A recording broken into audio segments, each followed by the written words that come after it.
தமிழ் வந்து 2000 காலத்துக்கு முன்னாடி வந்தாலும் English has become a standard language, universal language. So அதுக்கு தான் எப்பவுமே ஒரு மதிப்பு கொடுக்குறாங்க. அதெல்லாம் கேட்கல. ஒரு நிமிஷம் என்னடா பேசிட்டு இருக்க?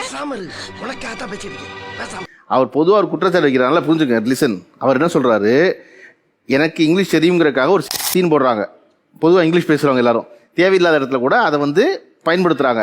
அதுல குறிப்பா பெண்கள் தான் இதை அதிகமாக அப்படி பயன்படுத்துறாங்க, தன்னை பெட்டரா காமிச்சுக்கிறதுக்கு. அவங்க தான் அதிகமாக சீன் போடுறாங்கன்னு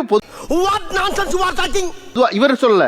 பொதுவாகவே அந்த பொண்ணு கூட அதான் சொல்றாங்க, பெண்கள் தான் அதிகமாக பயன்படுத்துறாங்க. அதை பத்தி நீங்க என்ன நினைக்கிறீங்கன்னு? அப்படி எனக்கு தோணல. அப்படின்னு எங்களுக்கு யாருக்குமே தோணாது. இங்கிலீஷ் தெரிஞ்சவங்க யாருமே ஒத்துக்க மாட்டாங்க, பெண்கள் தான் நிறைய உதவிப்படுத்துறாங்க. 4 பெண்கள் சேர்ந்து தமிழ்ல பேசிக்கிட்டே வருவாங்க. 4 பசங்க உட்கார்ந்து இருந்தோன்னே அவனை கடற்கரை இங்கிலீஷ் பேசிட்டு அப்புறம் மட்டும் தமிழ் பேசுவாங்க. கரெக்டா? நீங்க சொல்றதெல்லாம் புரியுது. இதைத்தான் நான் இப்படி சொல்லிட வேண்டாமேன்னு வேற வார்த்தையில சொல்லிட்டே இருந்தேன். அது அப்படியான்னு கேக்குறாங்க அவங்க. உங்களுக்கு எப்படி தெரியும்? அப்படிலாம் கிடையவே கிடையாது சார். யாருமே ஒத்துக்க மாட்டாங்க, இங்க இருக்கிறவங்க யாருமே ஒத்துக்க மாட்டாங்க. அந்த மாதிரி கிடையாது.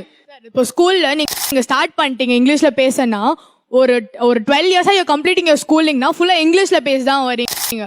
ஸோ வெளியில போனாலும் பிட் ஹேபிட்ல சார் 21 டேஸ்க்கு நீங்க தொடர்ந்து ஏதாவது ஒன்று பண்ணா இட் பிகம்ஸ் அன் ஹேபிட்.